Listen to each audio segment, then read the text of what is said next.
Dad, what's wrong with the telly?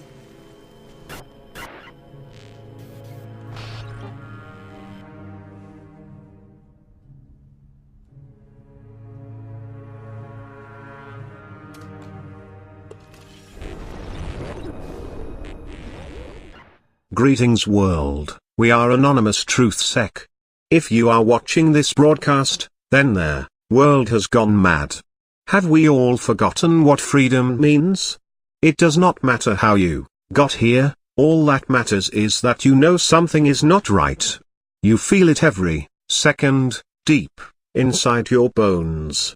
We have allowed our world to be bought and paid for, thus owned by a rich, select few, who if left to their own devices, would see us all doomed to be their slaves, forever. Who do you talk to about this? You can talk to us. We will listen. You're watching, From the Shadows, with your hosts, Enki, Fawkes and Sitting Bull. Brought to you by Anonymous TruthSec. Expect us. This is the show, our first show, with your guest, Mr. Kicx.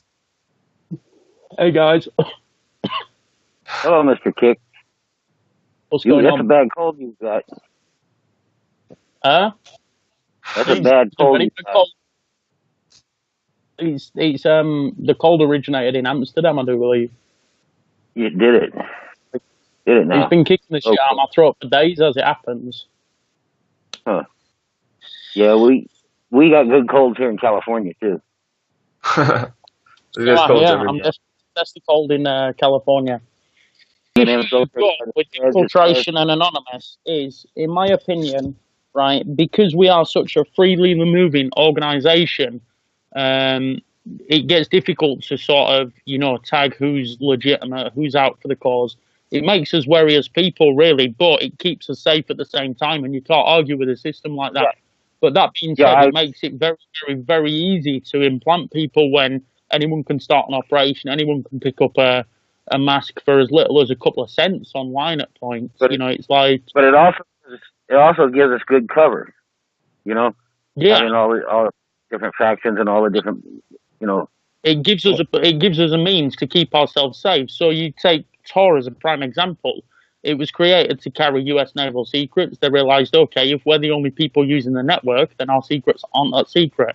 They release it to the public domain in the hopes of companies, etc., using Tor. Instead, the good guys found it.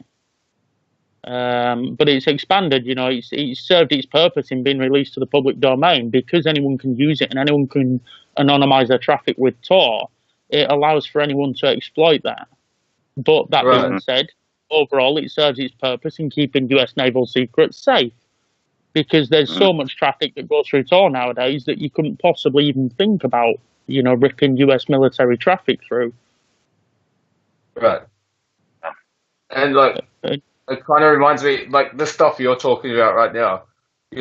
I've heard it, and I was talking to someone the other day, even just about a few families running the world and owning the world. They looked at me like I was absolutely insane.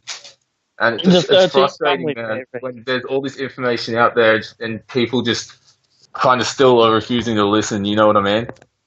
Yeah, they just roll their eyes at you.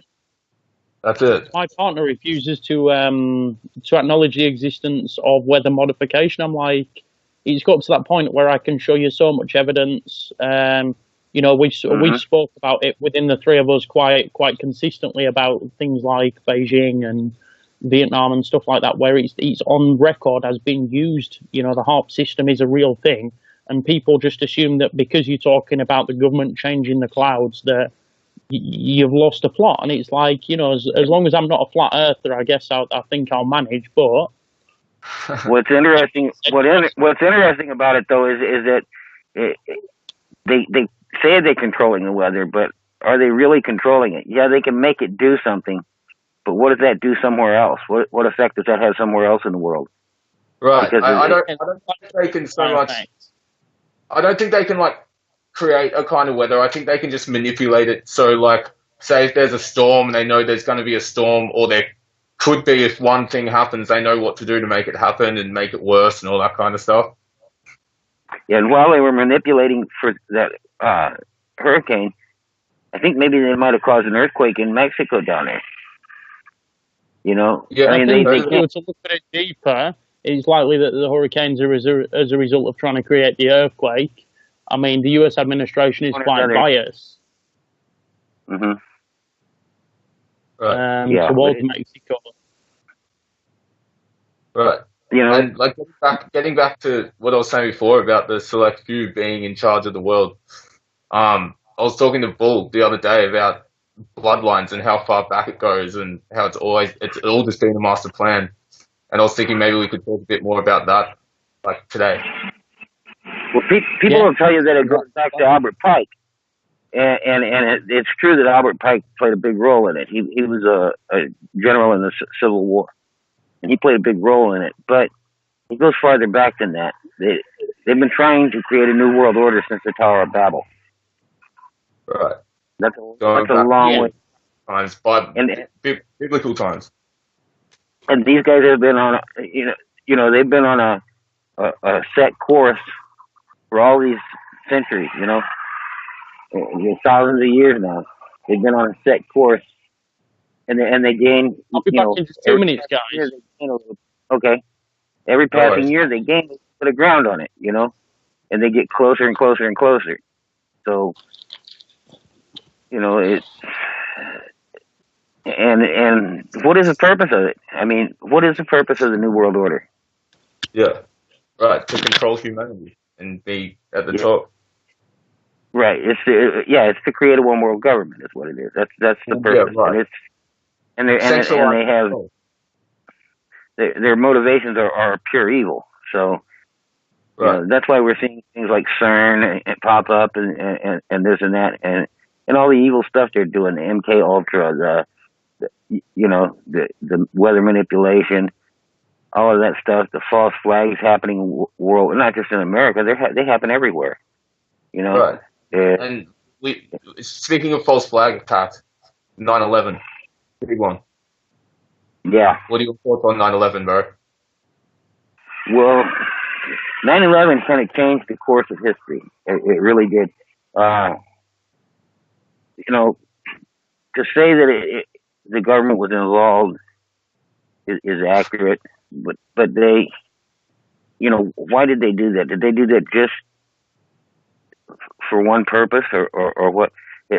What they said that we were entering an era of peace, and we had to keep our edge.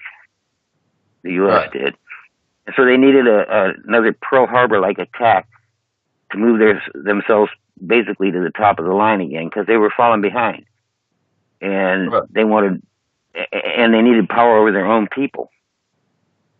So they needed to falsify an attack from a foreign place, basically, to bring everyone together. Right. And it worked. I mean, remember all the flags flying afterwards and everything, how everybody. But then they come up with the Patriot Act and Department of Homeland Security and put FEMA under them and switched everything around, and next thing you know, man, we lost all of our freedom, or just about all of it. Now they let us feel like we got a little freedom, but we don't. I mean, you put the wrong subject out there online, and it's coming down. It's not going to stay up.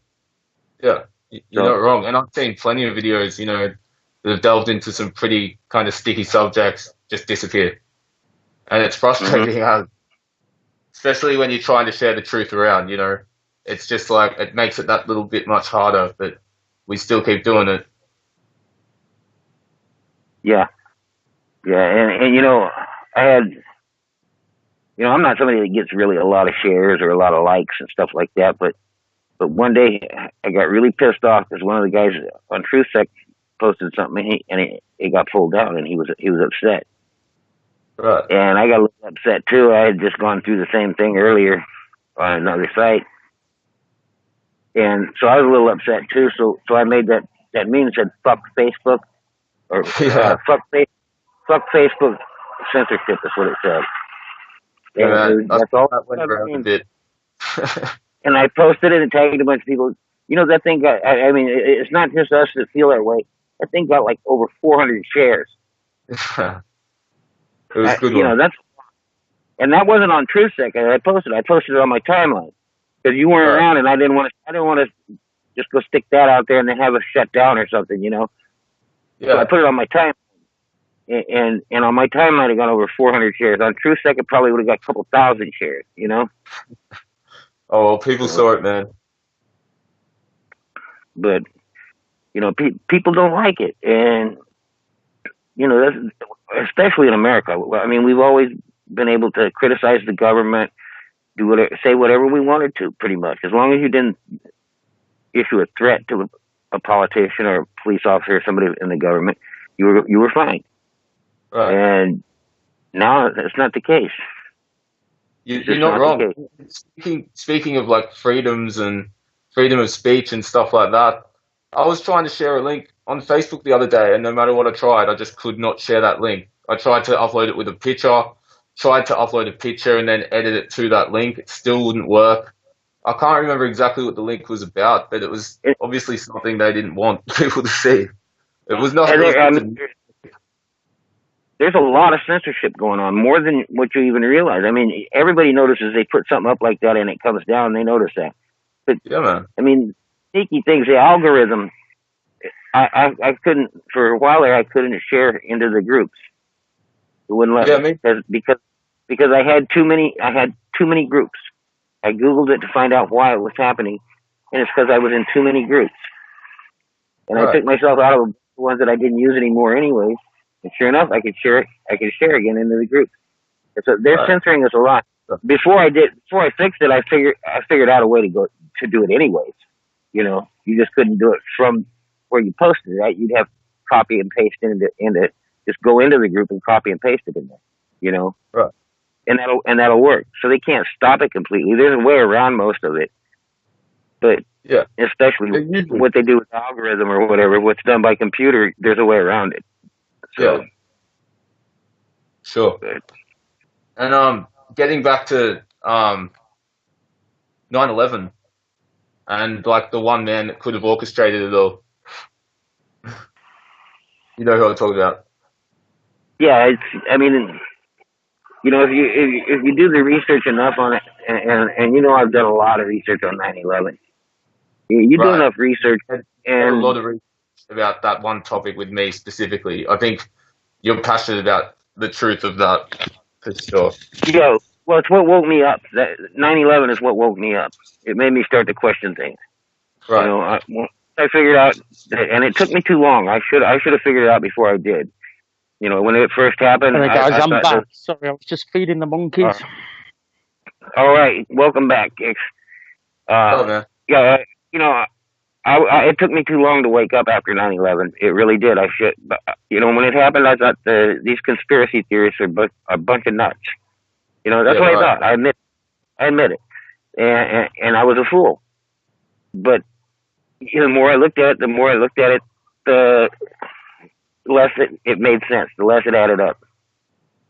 And so I started researching it, and I got to the point when on 9/11.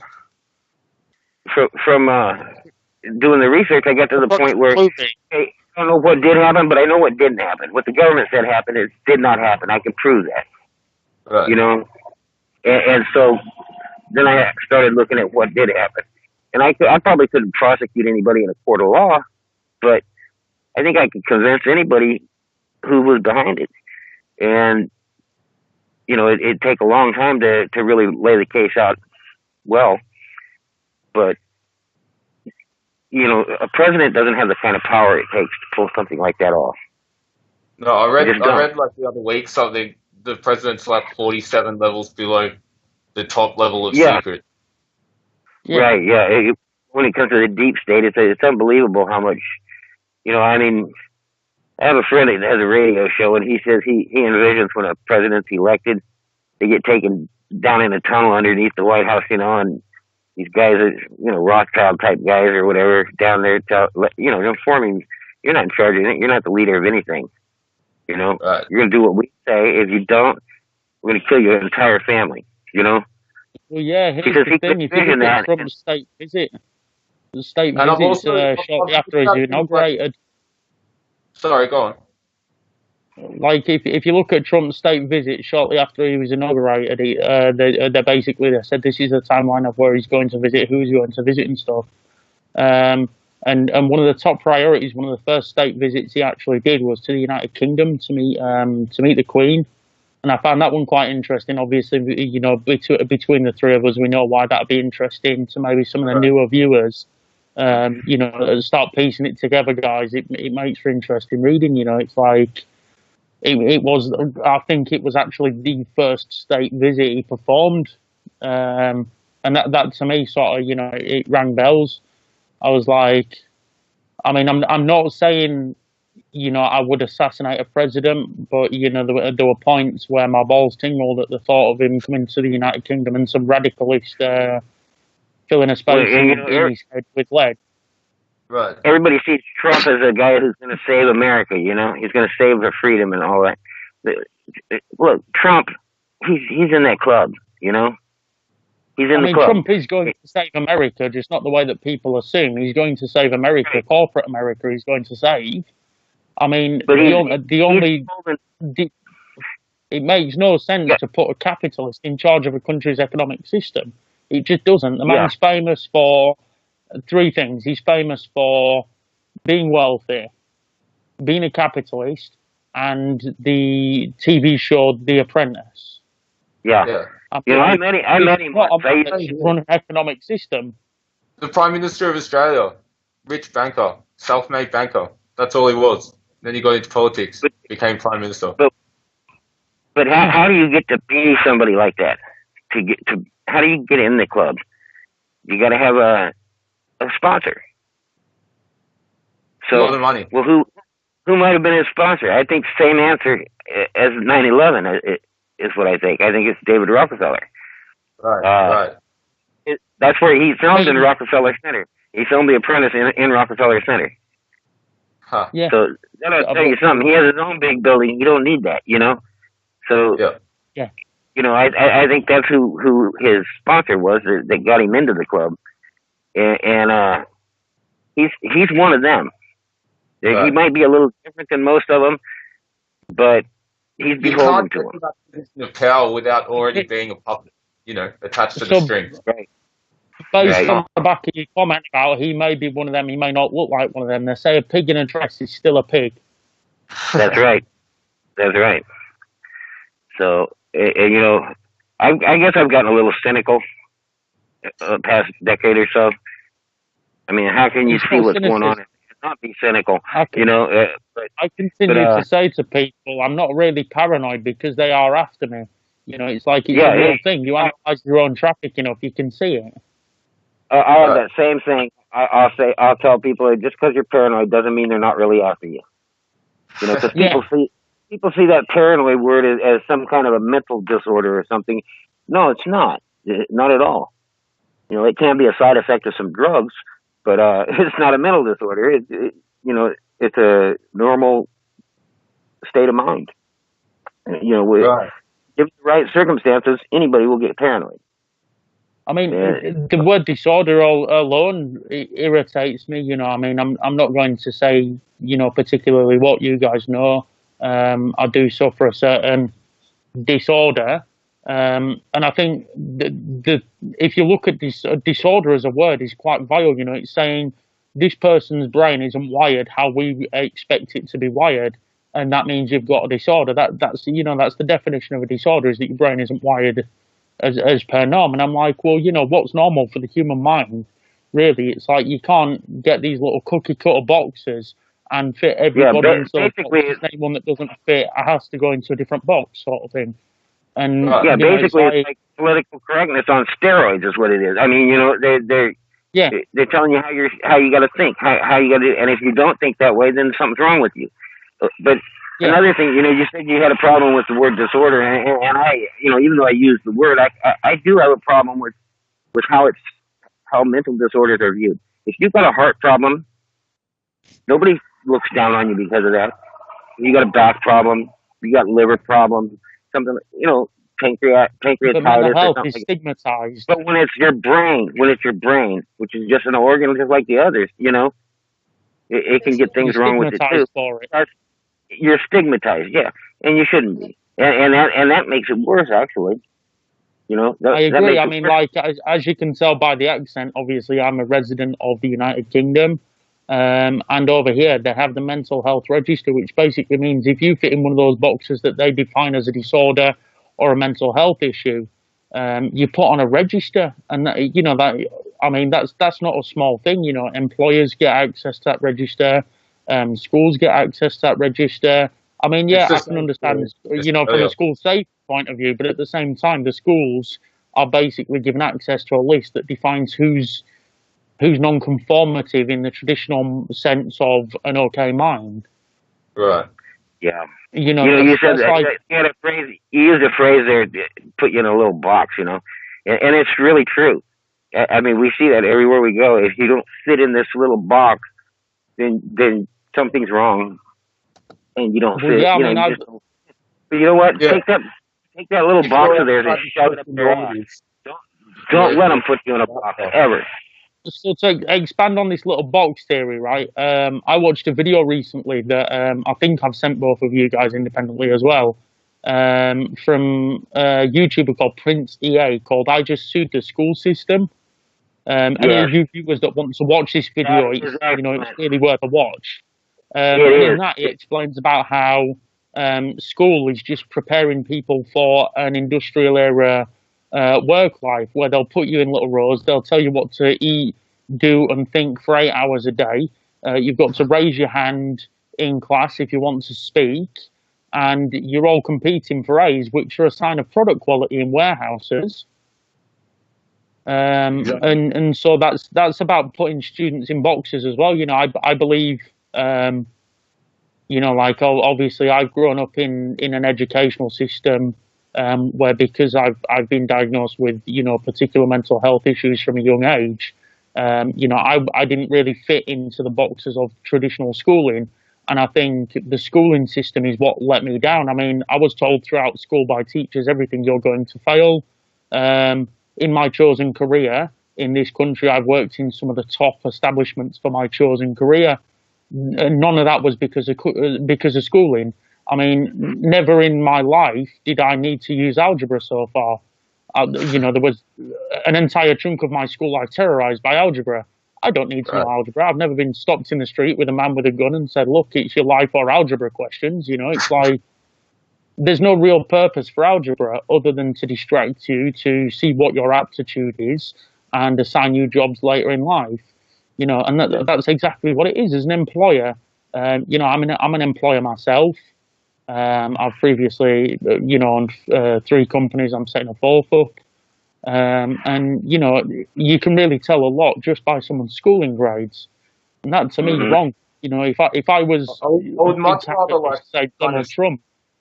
I would much rather learning centers, you know, in like every city or whatever, and you go there and learn about whatever you're passionate about learning about. But you know what I mean? The thing, a tailored educational system is what the world requires. Like, gone is the industrial era where you needed everyone to conform, and now it's, you know, it should be about expression of the mind. We need innovative thinkers. We need free thinkers in the world. We don't need more cookie cutter robots. You know, if everybody had a tailored educational system, say, as an example, I don't know, an autistic child goes into school, he loves painting, but he's forced to paint just 1 hour per day because the curriculum doesn't allow more than that. He's got to study English for another hour, math for another hour, etc. You know, that's basically, instead of strengthening that child and giving it a backbone for the future, you're just dragging it down into, you know, a stoic way of industrialized thinking.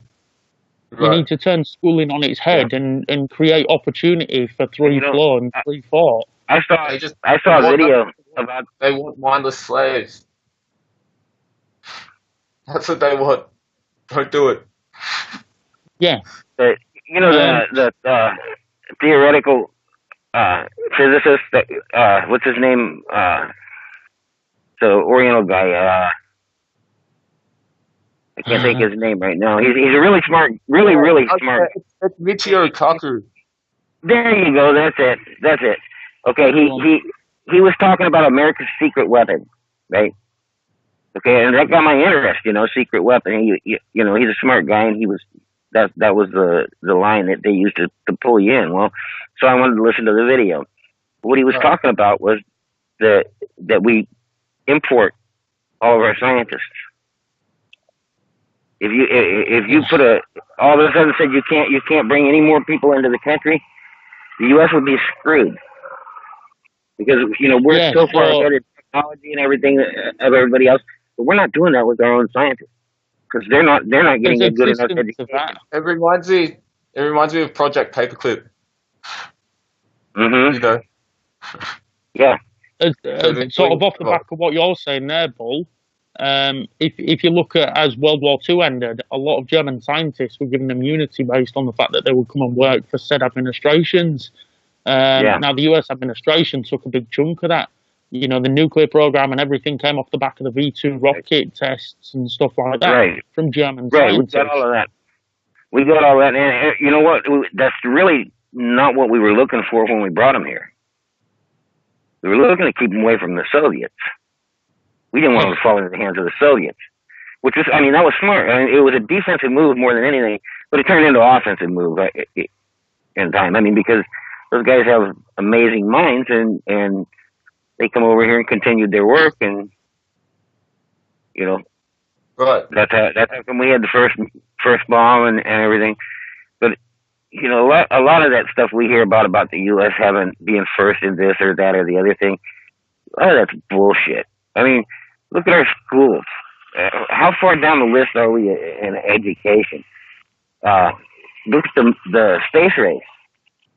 They made out like we were winning that thing, but we weren't. Man, we were getting our ass handed to us by the Russians. The space race was, Russia were the first to break the space barrier and stuff, in all honesty. Not necessarily with a man, but they pioneered the way for America to learn from that. Yeah, right. Isn't Russia still 15 years ahead of the US in terms of heavy artillery and the technology to do with that? That's one of the edges the U.S. has. But again, they have to import the mines. Right. Yeah. We're not producing our own mines. You're talking about the space race, stuff like that. Are you aware that DARPA was created off the back of the space race because the Russians put a rocket up first? The American administration set DARPA up so that there wasn't any more surprises from the Soviets. Well, it's amazing how many things came from the space race. Tang, powdered orange juice, that came from the space race. They created that for something to drink when they're in space. They couldn't take regular orange juice up there. Pretty soon they'd be drinking rotten orange juice. So they had to create something. They created a lot of things, a lot of medical devices, things like that. It's unbelievable how much stuff we got from the space race. But a lot of the space race was bullshit too. The moon thing. You hear about let's say we didn't go to the moon. I don't think we did go to the moon. I think it's bullshit. But the number one question the naysayers will say is, why would they do that? Why would they fake that? Because we were in the middle of a Cold War. Yeah. And moon dominance at the time. There was incredible plans for lasers on the moon and all sorts. Right, exactly. I remember when Reagan was president, and in fact, it's a lot of what broke the Soviet Union was he started the Star Wars initiative. And again, it was the same type of thing. It was bullshit. They weren't working on anything. But they convinced the Soviets they were spending billions and billions and billions of dollars on it. And the Soviets tried to keep up. Courtesy of the black budget. You just list it as black budget and the Soviets get worried. I'm convinced it's both. I think the landing footage was a hoax. So I believe we've been to the moon multiple times and beyond. That's just my personal belief. But Enki, answer this. So when they talk about going to Mars, they have to figure out a way to get through the Van Allen radiation belt. I don't. Didn't we already figure that out? No, they've always had a way to get through the Van Allen belt, dude. They always have. You're probably referring to some video of a NASA official saying that they've never been past that or something. So they had to Right? figure out how to get through it, is what he said, yeah. Yeah, well, that video was cut short, man. They can't go past lower Earth orbit at the moment because there hasn't been any space program set up to do that. So they can't go beyond lower Earth orbit. They can't go beyond that, but they're going to. They're apparently going to soon. They've set up a new Orion mission. So yeah, they will be going out beyond it again soon. So yeah. So, but then, when you look at the craft that they supposedly went to the moon in, I mean, you know, maybe the spaceship itself was okay, but the lunar module, it was made out of freaking aluminum foil, man. I mean, come on. You know, I mean, it was so flimsy. How could that have ever survived up there? Interesting fact, guys. That right there has more technology than the first space mission, the moon landing mission. That has more technology built in. And that's just your regular 16 gigabyte USB stick. I mean, you know, I don't know whether we did or not, but and a few years back, I would have told you, you're fucking crazy, dude. You know, if somebody said what I'm saying. But I learned to question everything, you know, and you're not going to slip stuff past me anymore. You know, if you're a government, you're not going to slip this shit past me no more.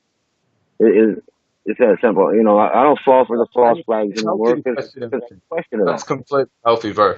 The world that we live in, so much fucking secrecy, just everyone's eyes just shrouded, covered, closed. You got to question everything, man.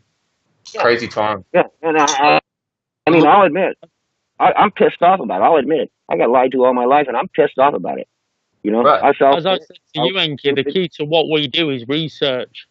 You know, a lot of people think hacking, you need to be quick at typing, or you need to know this program or that program, or you need to know how to use Linux. All that comes off the back of research.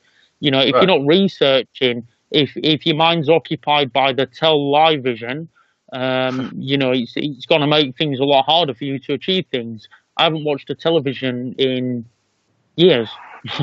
Is the truth of it, because it's propaganda media. From start to finish, it's propaganda. Yeah, we got to lay off.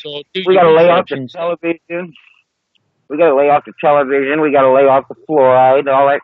You know, because they've been stuffing us full of that either bullshit for your mind or some kind of poison for you to keep you dumbed down for so long.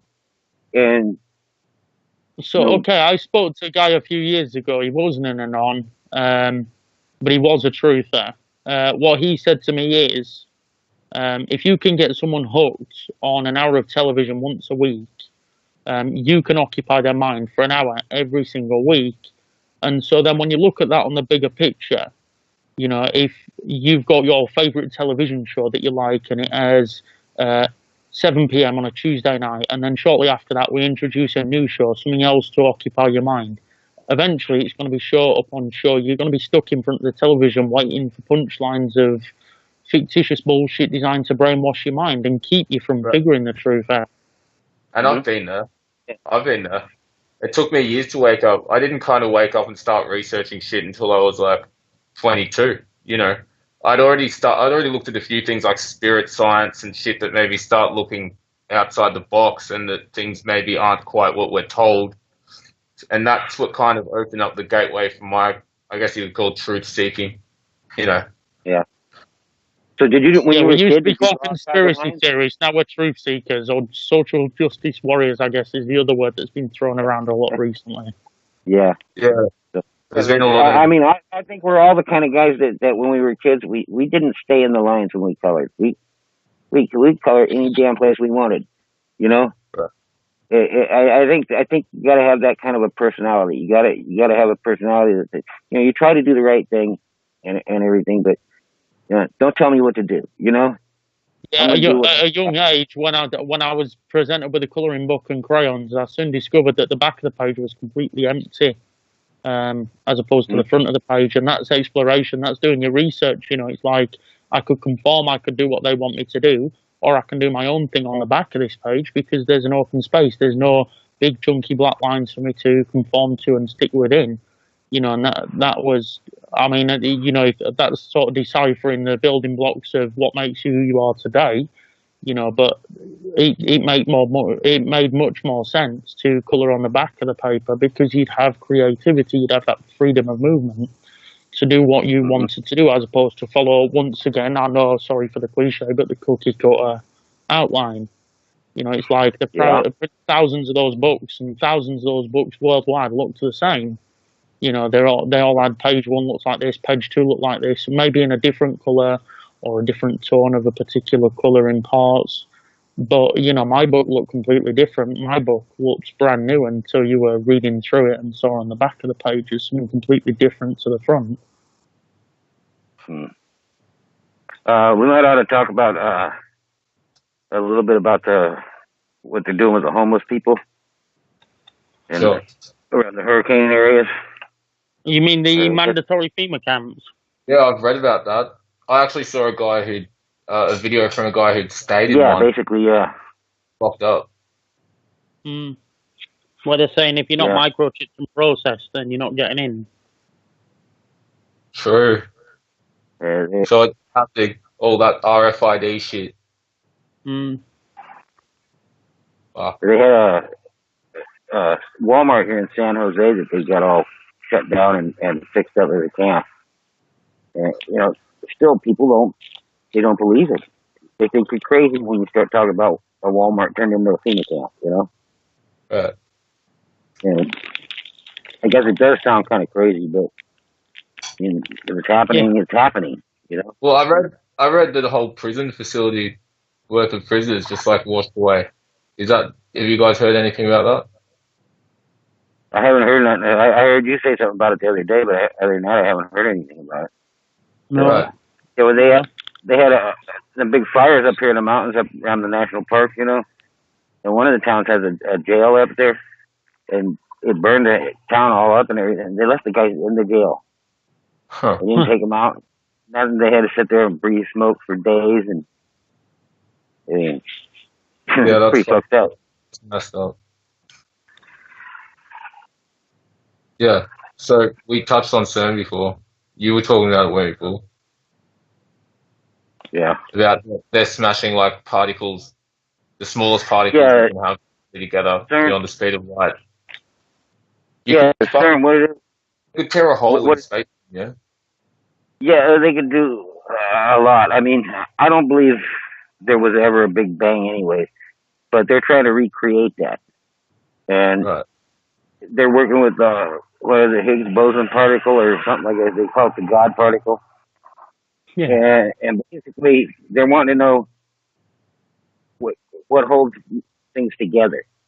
You know, what holds it all together. The glue of life, the glue of civilization, of being. Right, the glue of everything. And you hear them talk a lot of times about tearing down the veil. Okay, and that's something that's in the Bible, but the veil being torn from top to bottom in the temple when after Jesus was crucified. But that's not what these guys are talking about. They're talking about the veil that separates evil and good and matter and antimatter, the dark matter. The thing that does me is that they're trying to replicate the Big Bang, and it's like, what you've got to think about is look at what happened the last time a Big Bang potentially happened. You know, it created an entire universe around the epicenter of where the bang happened. It's like, so okay, say for instance they're writing saying let's smash particles together, it'll create a Big Bang. So then they're doing these on controlled scales. So they're actually small bangs in theory, or microscopic bangs. But then what happens when they want to push the boundaries past that and they start to create bigger and bigger Big Bangs? Eventually, one so big that it could recreate an entire universe from that stemming point, which would be our planet. And if they did that, then what would happen to what exists now? Yeah, where would the stuff that exists now be? Exactly that. You know, it's like if epicenter ground zero for a Big Bang is at CERN, which is, you know, if the viewers are unaware, it's between France and Switzerland. It's so big it actually occupies the two countries for a small time. You know, you've got to think that the last one was an entire planet imploding on itself by all accounts. You know, an entire sun to be precise, a star, whatever you would like to call it. Small feat, but then so you concentrating it to a set area, you're basically kickstarting the Big Bang at a specific location in the universe. I don't think they've fully accounted for, you know, the complete ramifications of doing that Big Bang where they're doing it. First of all, it should be off planet. There's the International Space Station. Let's throw CERN into space. Let them screw around with stuff that doesn't affect us. Right. And so essentially, what are they trying to do at CERN? They're trying to recreate a Big Bang, and for what? Like, for what end? Well, what they're doing, what it is, it's a large Hadron Collider is what it's called. And basically, it's a huge circle. It's a huge circle, and they get these particles moving through these long tubes that they got. And they in get them two moving, separate chambers and then collide them. Right, and they're moving faster than the speed of light. And then they collide them together to see what happens, okay? Yeah. To see what happens is not a good thing to do in any kind of scientific experiment, you know, to see what happens. I think, and they're messing with the fabric of creation itself, and they're going to see what happens. Then there's other things that they're up to over there that are pretty troubling, and that's like opening these portals or whatever you call it, a Stargate, whatever you want to call it. The Stargate. It's a well, I mean, I watched the Stargate as a child, and CERN is just a Stargate on a ridiculously large scale. It's still got energy flowing around a ring. It's known to suck or push sky, like to a point where tornadoes will form at cloud level. You know, this is no small feat. They're throwing microparticles around, so things you can't even see with the human eye, and that's affecting the sky above it. You know, miles and miles above it at that. Well, yeah, you know, it's like, how far are you going to push this before, you know, a prime example, Chernobyl, they were pioneering in safety features for reactor number 4. They were disabling it and seeing, you know, in said environment, what is this thing capable of? Look at Chernobyl, there's a 1,000-mile exclusion zone around the reactor, you know. Right. So you take that on a small account, that was a small level, I mean, well, not a small level, but in the grander scheme of things, a small level event in terms of what CERN could potentially create. Well, I've been looking at what HAARP and all that kind of stuff has been doing, like chemtrails. It kind of all connects back to chemtrails, or chemtrails connects to everything in the sense that they're using nanoparticles as well as, you know, all these other bullshit chemicals like barium nitrate and all these ionized metals. And it's basically just to electrify the atmosphere so the HAARP and all that shit has more spread. When the HAARP system fires radio frequencies in certain directions at certain frequency, they can manipulate the weather.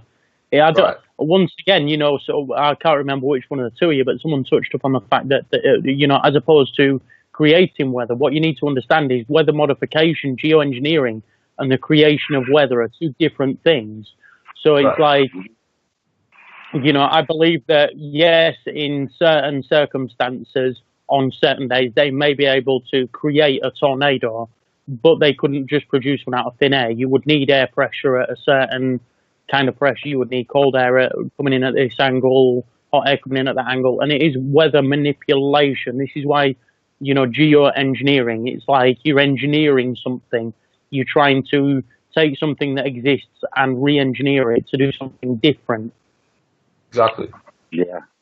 And I think we're going to have to have a whole... I want to read you something. When we're talking about CERN, I got something I want to read you. This is, it's real short. It's real short, but this is something, this is one of Nostradamus' predictions. Okay? It's real short, but it says, leave Geneva, every last one of you. Saturn will be converted from gold to iron. Raypos will exterminate all who oppose him. Before the sky will show signs. And so, but it, you know, and there's more to it than that. That's all there is on this page. CERN shows signs every single time it's fired up. Yes, it does. And I mean, the guy who was on my radio show talked about this, and what he had to read, I'm not into Nostradamus that much anymore. What he had to read, it was longer than this, and it talked about like things and people and stuff just scattered around on the ground there. and some major mishap is what this is talking about. And Geneva is where CERN is at, and yeah, when you're some of the things they say there, like Ray Paz will exterminate all who oppose him. Ray Paz kind of sounds like it's talking about the technology they're working with there. I mean, well, I'm not an expert at Nostradamus or anything, but hey, Bull, I've mentioned to you guys before that I believe in the Mandela effect. I believe it's real. The Mandela effect is a big thing. The name, whatever the phenomenon is, it's real. Do you guys reckon CERN could be playing a part in that, or what's going on there? All these alternate timelines merging into? I think that's very, very likely. Yes, I do, because I mean, these guys there's a lot we don't understand. We might be way advanced from what we were hundreds of years ago, but there's still a lot we don't understand. And some of the things that you see on the Mandela effect, some of them I'm not so sure about, but some of them, some things have changed. I mean, there's no doubt about that. And why did they change? How did they change? Right. The Lion and the Lamb in the Bible, it's now the wolf. I think we're past the point of survival. I think it's evolution of the fittest now. It's like, so okay. I mean, across history, even survival of the fittest has always reigned. Look at the Egyptians for a prime example. We call them ancient Egyptians because of the time that they existed. Right, for them to build structures, for them to build pyramid structures and stuff like that, they were the dominant species. Right. Yeah. So I mean, I think the Mandela effect is I think it's something to do with parallel dimensions, and the thought that we're I'm just having some audio issues. My end, guys. No, you're all right. We put up videos about it before, Bull. What's that? We put up videos about it before. Yeah. Kind of going into parallel dimensions and the idea of multiple realities. Right, and we don't know. I mean, if you look at the difference just between one dimension, two dimensions, and three dimensions, you just think of a circle or a ball or whatever, and the difference between those three dimensions that we know all about, right? How many dimensions are there? How much different could these things be? Right. They talk about like there's a person, you and me are in many different dimensions, and things play out differently in those different dimensions. Yeah. So if you were to go from one to the other, that's what you would find would be things were just a little bit different than they were. So different or Mandela effect. Yeah, and so that's a possible explanation for it. I mean, I'm not going to say that I totally understand it, but right, that's your way of understanding it. Yeah, it's. I mean, limited. I admit it's limited, very limited, but at least I can put my finger on something of an explanation for it. And I mean, that's people are that way by nature. We want an explanation for things, and what we don't understand tends to scare us. So right, I think we have a deep-seated desire to understand what's going on around us. That's it. We got some creepy feel shit what going we on. don't understand. Right. And we got some really creepy stuff going on these days. Really creepy. So, I mean, you got the government messing around out there, Area 51, and I mean, who knows what all the UFO thing is from elsewhere? What all is the government messing around with stuff? I've put up some pictures and videos of my personal UFO sightings on Facebook, man. And I just, Yeah, I see 'em. just gone absolutely crazy. And I'm like, they're right there. Like, with stars in the frame to reference, fucking big orb things just moving around doing crazy shit. It's like, how am I crazy? I'm just showing you this fucking crazy shit. Yeah, I mean, you can't say what they are exactly, but there's definitely something there. I mean, it's not just an imagination. I never said that they were alien in nature. I never said that. I still want to know what the fuck they are. Right, and we don't know what they're called as UFOs because they're unidentified flying objects. That means they're not identified. We don't know what they are. So a UFO is just an unidentified. Exactly. Is there anything? Wait, guys. I think we're gonna have to wrap it up. Unidentified flying object is exactly that. It just describes the narrative. It doesn't necessarily mean it's a. Okay. Yeah. Well, you're saying we gotta wrap it up. Yeah. No problem. Yeah, I'd like to say that this is, a little rough as the first show, but you know what? I think this is going to be a really good show. I think it's going to be a really interesting show. I'm really looking forward to it. And I want to thank everyone for watching. And if you, getting on the our random ramblings. No, that's fine. We're just real. We're keeping it real. Exactly, and we're thinking out loud too. I mean, that's what the show's about. It's not about getting on here and telling everybody I know this, I know that, and everything, showing off. It's kind of a form of research, actually. Thanks to all the viewers. Thanks for watching, and thanks for allowing me as a guest on the show today, guys. I hope you'll come back. That's a wrap.